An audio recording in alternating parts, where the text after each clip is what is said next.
बिस्मिल्लाहिर्रहमानिर्रहीम। हम section 148 imports देख रहे थे। पार्ट 1 में हमने इस टेबल की मदद से ये चेक किया कि किन-किन इंपोर्टर्स पे इंपोर्ट स्टेज पे एडवांस टैक्स क्या-क्या कलेक्ट किया जाता है और टैक्स ट्रीटमेंट हमने देखा। कमर्शियल इंपोर्टर के लिए मिनिमम टैक्स है, इंडस्ट्रियल अंडरटेकिंग के लिए एडजस्टेबल टैक्स है और बस ये हमने देखा था। और कमर्शियल इंपोर्टर के बारे में हमने बात की, कौन होता है, अंडरटेकिंग आप लें तो कैसी होनी चाहिए, सर्कुलर 5 को हमने रेफ़र किया था और इंपोर्ट क्या होती है, बिल्कुल एक बेसिक सी बात हमने की थी शुरू में। अच्छा, उसके बाद हमने कहा था इंडस्ट्रियल अंडरटेकिंग देख लेंगे पार्ट 2 में। इससे पहले कि हम आगे बढ़ें, ये जो शेड्यूल है, ज़ाहिर है अगर हम इस शेड्यूल को रेफ़र करें या टैक्स कार्ड को हम ले लें, वहाँ भी ये लिखा होता है। 2022 तक के विथहोल्डिंग टैक्स कार्ड में टैक्स ट्रीटमेंट भी लिखा होता था, लेकिन अब ये हटा दिया है एफबीआर वालों ने, जो कि एक अच्छी बात नहीं है, इससे काफ़ी हेल्प मिल जाती थी। अच्छा, हमने ये सेक्शन 148 7 ए भी देख लिया था। बहरहाल, अच्छा ये चार्ट आप खुद बना सकते हैं। इसको जब भी बजट में चेंज आए, अगर 148 के रेट्स में चेंज आए तो आप खुद इसको देख सकते हैं। वो हमें कैसे देखना चाहिए, हम उसको थोड़ा-सा सीख लेते हैं।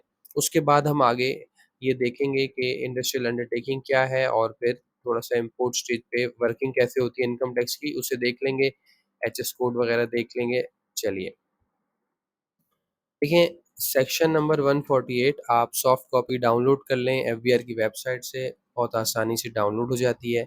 148 आप लिखेंगे तो यहाँ आ जाएँगे इस सेक्शन पे।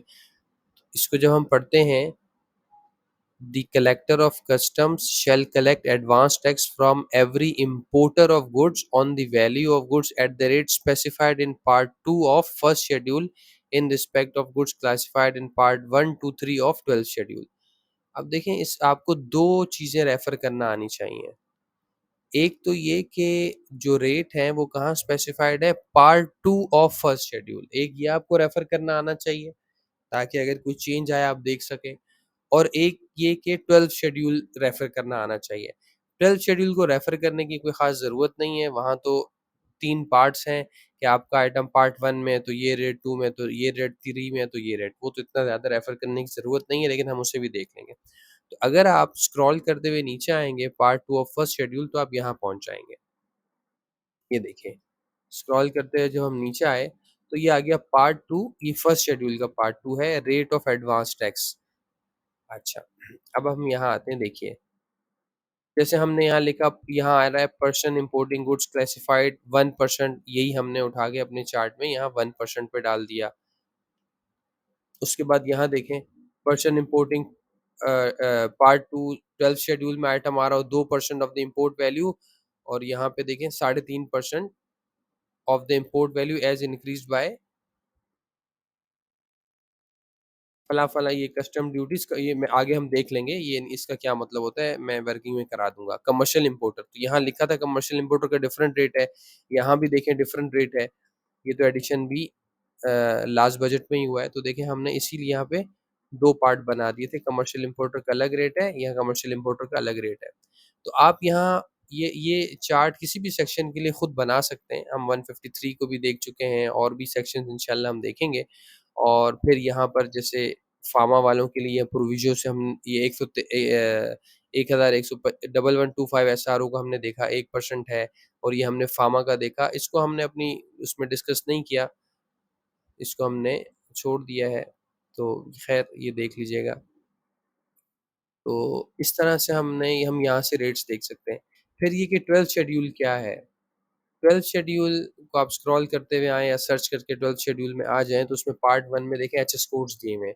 मसलन आप 07.01 इस एचएस कोड में आते हैं, तो इसमें पोटैटो, फ्रेश, चिल्ड। अब देखें, अगर हम इसको कैसे समझेंगे, देखिए, फॉर एग्ज़ाम्पल मैं पोटैटोज़ मँगा रहा हूँ और उसका एचएस कोड 0701 है और ये पार्ट 1 में आ रहा है और मैं कमर्शियल इंपोर्टर हूँ, तो मेरा क्या टैक्स कटना चाहिए? अगर आप फाइनेंस में हैं या ऑडिट में हैं और आप सप्लाई चेन वाले का ऑडिट कर रहे हैं या इम्पोर्ट्स को देख रहे हैं, कॉस्टिंग कर रहे हैं, आप देखना चाह रहे हैं कि टैक्स सही लगा है या नहीं लगा है, इम्पोर्ट वाले ने सही काम किया या नहीं किया, या मेरे जो क्लियरिंग एजेंट था उसने सही जीडी फाइल किया नहीं किया। अब आप देखें, अ, 07.01 पोटैटोज़, पार्ट 1। अब आप देखिए पार्ट 1 की कहाँ है, ये रही पार्ट 1 की स्टोरी। ठीक है? पार्ट 2 में नहीं हूँ, पार्ट 3 में नहीं हूँ, फार्मा में नहीं हूँ, ये पार्ट 1 की स्टोरी आ गई। पार्ट 1 की स्टोरी में तमाम लोगों के लिए फाइलर 1%। अब आप देखिए जीडी में 1% इनकम टैक्स कटा होना चाहिए। अगर ये इन यहाँ पर कोई टैक्स आ गया इसका मतलब है जीडी फाइल करने वाले ने गलत एडवांस टैक्स लिया है। इसी तरह से अब आप आगे बढ़िएगा तो पार्ट 2 आ जाएगा। ये देखें पार्ट 2 आ गया। अब यहाँ पे फॉर एग्ज़ाम्पल कोई भी आइटम आप यहाँ से ले लें, annual product not otherwise specified, अगर आपका एचएस कोड लेट्स से ये 050.11 है, ठीक है? अच्छा हमने भी एक एग्ज़ाम्पल देखनी है तो हम देखें हमने कौन-सा एचएस कोड सेलेक्ट किया है, ये भी मैं आपको बता देता हूँ। हमने सेलेक्ट किया है 2922 देखें एक एक जीडी हमने यहाँ पर ली है और जीडी में एचएस कोड आ रहा है, एचएस कोड इसमें यहाँ पर तो शो नहीं हो रहा। तो हमने किस एचएस कोड हम चलिए ये एचएस कोड देखते हैं 2922 ये देखें पार्ट 2 के अंदर आता है, ठीक है? 2922 सिर्फ़ इन 4 को देख लीजिएगा, ये मैं पूरा आगे बताऊँगा ये 8 डिजिट क्या होते हैं। 2922 तो आप देखें 2922 आप चेक कर रहे थे कि 2922 पार्ट 2 में आ रहा है या नहीं, इस पे क्या रेट लगाया है हमारे क्लीयरिंग एजेंट ने। तो हम आहिस्ता-आहिस्ता स्क्रॉल करते हुए गए, हमने देखा कि 2922 क्या पार्ट 2 में आ रहा है? ये देखिए 2922 एग्ज़ैक्टली पार्ट 2 में आ रहा है। ऑक्सीजन फंक्शन अमीनो कंपाउंड 2922 आ रहा है, इसका मतलब है जिसने जीडी फ़ाइल की है उसने सही फ़ाइल की है। अब अगर ये आप फ़ाइल कर रहे हैं या आप देखना चाह रहे हैं, आपसे कोई पूछ रहा है, आपको ये आना चाहिए, ज़ाहिर है आप जब कॉस्टिंग कर रहे होते हैं तो आपको उसमें इस फैक्टर का भी पता होना चाहिए। आप कमर्शियल इंपोर्टर हैं तो आप बाज़-औक़ात क्या अपने इनकम टैक्स को भी कॉस्ट का पार्ट बना लेते हैं आपका क्योंकि मिनिमम टैक्स होता है। तो अब आप क्या बताएँ अब आप हम एग्ज़ाम्पल बनाते हैं, आप कमर्शियल इंपोर्टर हैं, आपसे आपके बॉस ने पूछा कि भई मैं 2922 मँगा रहा हूँ, मुझे बताओ एडवांस टैक्स कितना कटेगा इनकम टैक्स? तो आप इस जो स्लैब आपने बनाया आप यहाँ देखेंगे कि मैं ये देखिए पार्ट 2 वाला आइटम मँगा रहा हूँ, कमर्शियल इंपोर्टर हूँ, तो मेरा 3.5% कटेगा। तो इस तरह से आपको देखना आना चाहिए ताकि आप इन रेट्स को कि क्या रेट कब लगेगा आपको कमांड हासिल हो इसपे। अब अगर ये सारे आइटम्स नहीं है, ठीक है? आपका आपका ना पार्ट 1 में आ रहा है, ना पार्ट 2 में आ रहा है, तो पार्ट 3 क्या कुछ है देखते हैं हम। देखिए पार्ट 3 में कुछ भी नहीं है, सिर्फ़ ये लिख दिया गया है कि ये देखिए पार्ट 3 में लिखा गया है, ये रहा पार्ट 3 कि goods not specifically mention in part 1 और पार्ट 2 अब पार्ट 1 और पार्ट 2 में नहीं है तो क्या होगा?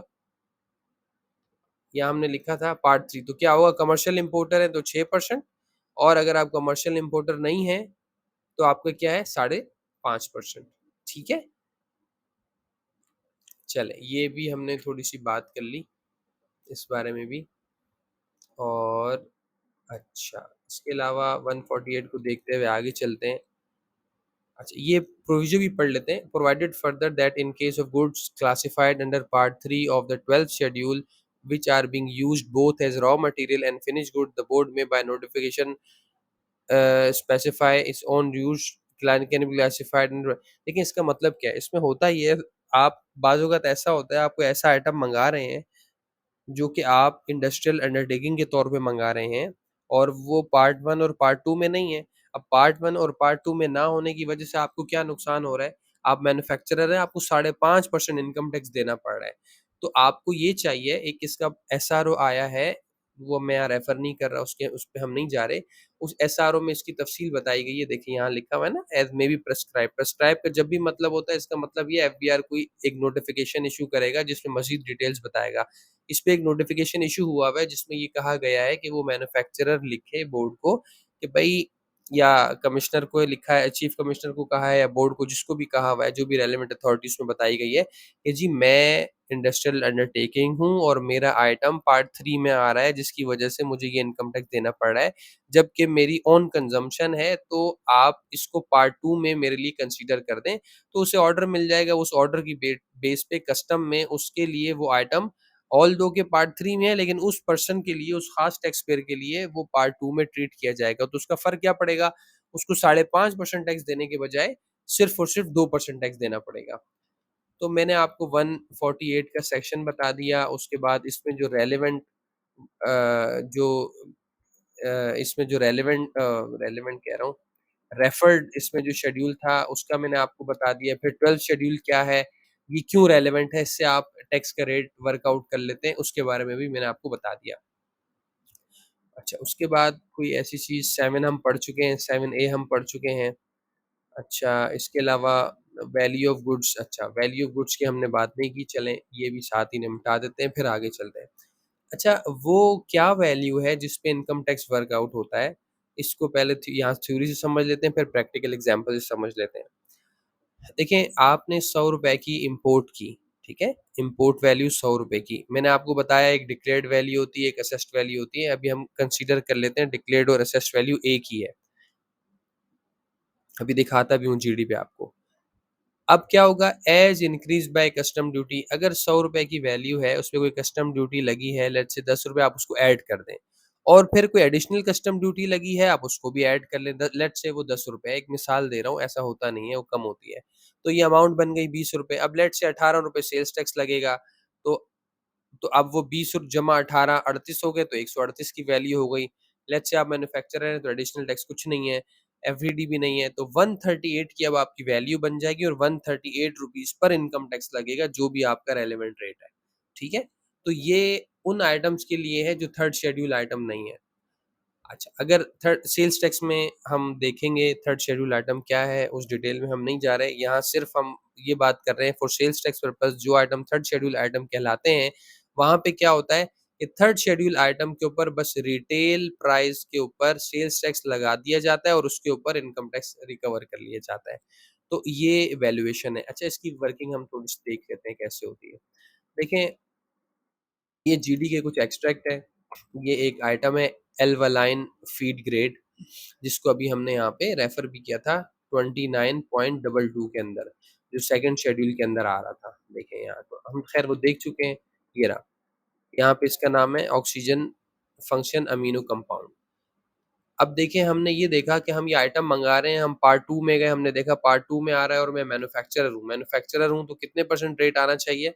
हमने अभी ऊपर पढ़ा है मैन्युफैक्चरर के केस में, पार्ट 2 के केस में 2% आना चाहिए। तो क्या ये जीडी सही फाइल हुई है? अभी हम देखते हैं। ये देखिए, इनकम टैक्स 2% लगा हुआ है, बिल्कुल सही लगा हुआ है। अच्छा, ये वर्कआउट कैसे होता है? अच्छा, वैल्यू भी मैं आपको बताऊँ।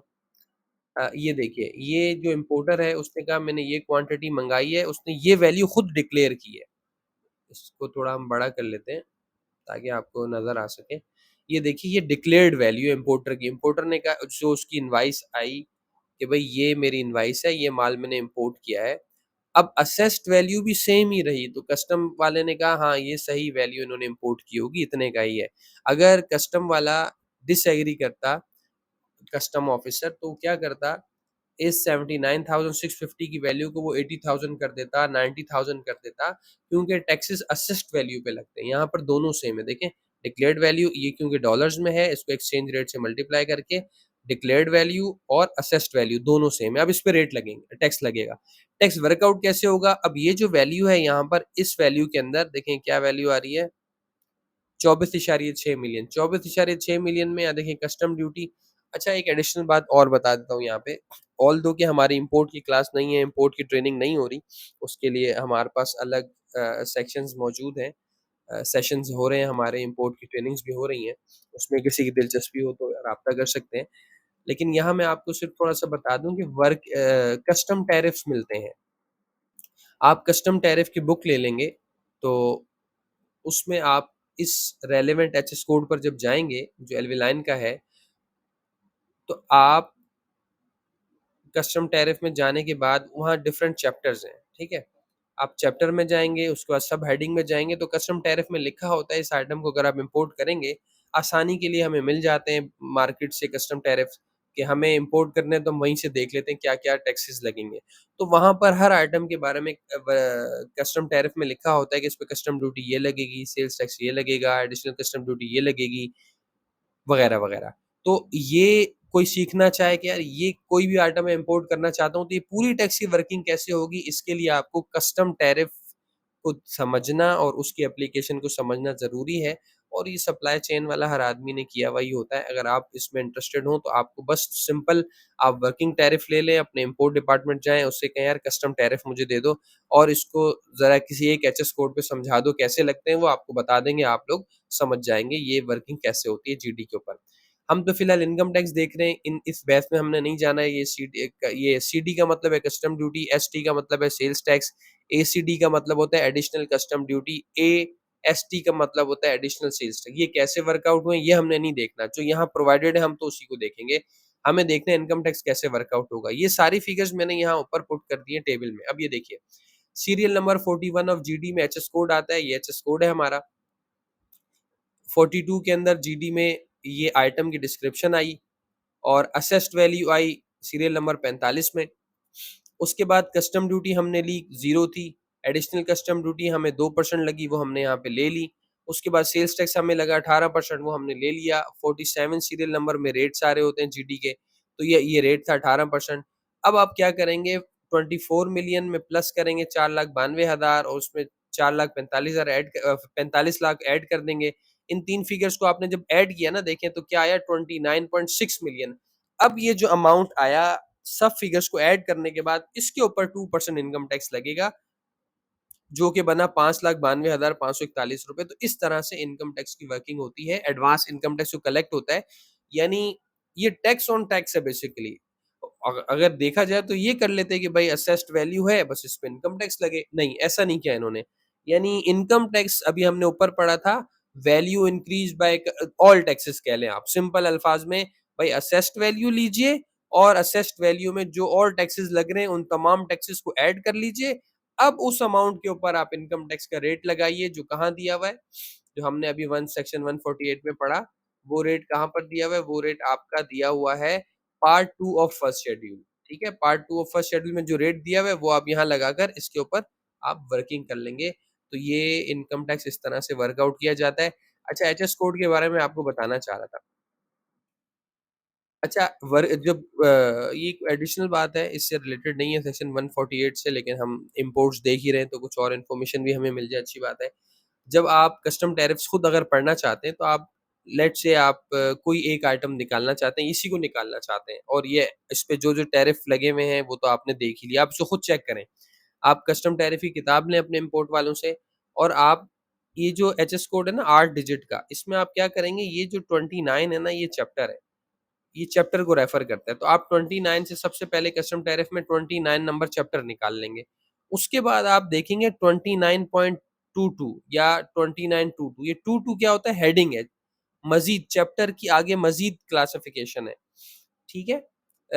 उसके बाद जो ये 49, ये जो दो दो डिजिट होते हैं, ये सब हेडिंग होती है। ये इस हेडिंग की सब हेडिंग होती है और अगर उसकी कोई फर्दर क्लासिफिकेशन भी है, तो ये उसकी मज़ीद क्लासिफिकेशन होती है।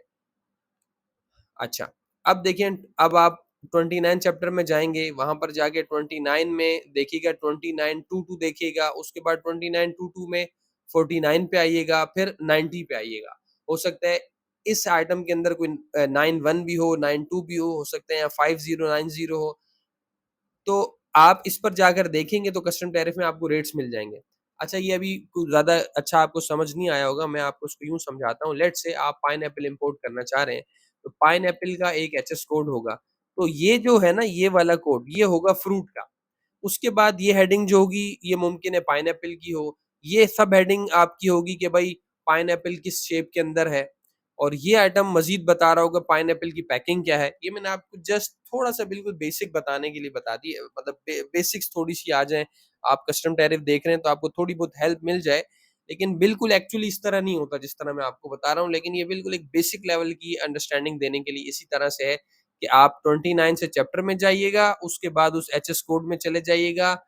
हर आइटम का ये क्लासिफिकेशन नहीं होती, हर आइटम की सब हेडिंग नहीं होती और होती भी है। ऐसा भी होता है 29224990 और आगे 91 हो, 92 हो, 93 हो। लेकिन अगर क्लासिफिकेशन नहीं है आगे तो बस ये 90 होगा और उसके आगे 91 नहीं आ रहा होगा नया एचएस कोड। तो ये थोड़ी-सी डिटेल है आपको, ये मेरी बात सुनने के बाद कस्टम टैरिफ्स को देखने में थोड़ी-सी आसानी पैदा हो जाएगी। अच्छा। ये हमने थोड़ी-सी बात कर ली, अब हमारी कोई चीज़ रह गई है क्या? हाँ, इंडस्ट्रियल अंडरटेकिंग क्या होती है जिसके बारे में हमने कहा था कि इनका जो एडवांस टैक्स है वो एडजस्टेबल होता है। देखिए इंडस्ट्रियल अंडरटेकिंग की डेफिनिशन दी हुई है सेक्शन नंबर 2 क्लॉज़ नंबर 29 सी में। एन इंडस्ट्रियल अंडरटेकिंग क्या है which is set up in Pakistan and which employees भाई वो 10 या 10 से ज़्यादा लोगों को मुलाज़मत मुहैया करती हो और वो इलेक्ट्रिकल एनर्जी यूज़ करती हो और any other form of energy which is mechanically transmitted and not generated by human. इसका मतलब ये है कि भाई सोलर से चल रहा हो, जनरेटर से चल रहा हो, के इलेक्ट्रिक से चल रहा हो, ये सारे यहाँ आ जाते हैं। अच्छा या 20 या 20 से ज़्यादा लोगों को एम्प्लॉय कर रही हो यहाँ पर ह्यूमन एनर्जी का मतलब ये यहाँ पर ह्यूमन्स इन्वॉल्व होंगे एनर्जी पैदा करने के लिए। इसकी तो बहुत ही रेयर एग्ज़ाम्पल आपको मिलेगी, आप सिर्फ़ इसको ले लें 10 या 10 से ज़्यादा लोग हों और वो बिजली इस्तेमाल कर रहे हों, इसको इस तरह ले लें बस। अब वो क्या कर रहे हो आगे? वो मैन्युफैक्चरिंग कर रहे हो अब वो क्या engage in the manufacture of goods वो मैन्युफैक्चरिंग कर रहे हों or of goods or material or subjection of goods or materials to any process which substantially change their original products या वो मैन्युफैक्चर वो एंगेज हो किस काम में एंगेज हो कि वो मैन्युफैक्चर कर रहे हो गुड्स को या मटेरियल को या वो एक ऐसा काम कर रहे हो कि मटेरियल को इस तरह प्रोसेस करें कि उनकी जो है ना ओरिजिनल शक्ल ही चेंज हो जाए number one number two ship building Number three, generation, conversion, transmission, distribution of electric energy. Number four, the work of any mine, oil well, any ये ऑयल वेल वगैरह जो तेल के कुएं होते हैं या कोई other source of mineral sources को वो का काम कर रहे हो उसको एक्सट्रैक्ट करने का फिर ये भी ऐड हो गया कि अगर आप ऐसे आप यानी कंस्ट्रक्शन का काम करने वाले हैं कि आप बिल्डिंग बनाते हैं रोड बनाते हैं ब्रिजेस बनाते हैं और डेवलपमेंट आप लैंड डेवलपर हैं to the extent for the purpose of import of plant machinery to be utilised in such activity subject to such condition ये इसके ऊपर यकीनन कोई नोटिफिकेशंस वगैरह होंगे हमें इस डिटेल में नहीं जाना या आप रेजिडेंट कंपनी है जो होटलिंग के काम में एंगेज है लेकिन आप कब फॉर्म हुए from the first day of July 2020 या रेजिडेंट कंपनी अच्छा इस तारीख से आप अगर इस तारीख के बाद से आप इंडस्ट्रियल अंडरटेकिंग में आएंगे फॉर्म की बात नहीं है इस तारीख के बाद से आप अगर ये काम कर रहे हैं आप कंपनी है तो इंडस्ट्रियल अंडरटेकिंग के फॉर्म में की डेफिनेशन में आ जाएंगे या आप टेलीकॉम वाले हैं तो भी आप इंडस्ट्रियल अंडरटेकिंग की फॉर्म तारीफ में आ जाएंगे तो इस सारे का खुलासा ये है कि अगर आप एक इंडस्ट्रियल अंडरटेकिंग है यू आर अ मैन्युफैक्चरर और हम मैन्युफैक्चरिंग की बात कर लेते हैं, बाकी लोग भी हैं, ये इलेक्ट्रिसिटी रिलेटेड आ गए, ये मादनियात से रिलेटेड आ गए, ये होटल इंडस्ट्री से रिलेटेड आ गए, टेलीकॉम वाले भी आ गए। हमने तो अपना मेन जस्ट फ़ोकस रखा है कमर्शियल इम्पोर्टर और मैन्युफैक्चरर पे, तो मैन्युफैक्चरर हमने इस इंडस्ट्रियल अंडरटेकिंग की डेफिनिशन से हमने निकाला, ठीक है? तो इसकी डेफिनिशन को भी हमने देख लिया, बहुत डिटेल में हम नहीं गए, बस हमने सरसरी पढ़ के बस मैन्युफैक्चरर को निकालने की कोशिश की इसमें से और बस आई थिंक इसमें कमर्शियल इम्पोर्ट्स में तो और कोई ऐसी बात नहीं है मेरा ख्याल है जिसको बताने की ज़रूरत हो। अच्छा, वैल्यू ऑफ गुड्स भी मैंने टच कर ली थर्ड शेड्यूल आइटम की other than third schedule item की। तो import stay excuse import section 148 import की हमारी बात हो गई, ये भी हमने लास्ट वीडियो में बात कर ली कि कमर्शियल इम्पोर्टर की रिटर्न कैसे भरनी चाहिए। और एडजस्टेबल टैक्स 148 किसके लिए है और 12th शेड्यूल को भी हमने टच कर लिया। मेरे ख़्याल में जो चीज़ें हमने शेयर करनी थी वो सारी ही इसमें अल्हम्दुलिल्लाह हो गई है। चलें अपना ख़्याल रखिएगा, नेक्स्ट वीडियो में मिलते हैं। अस्सलाम वालेकुम।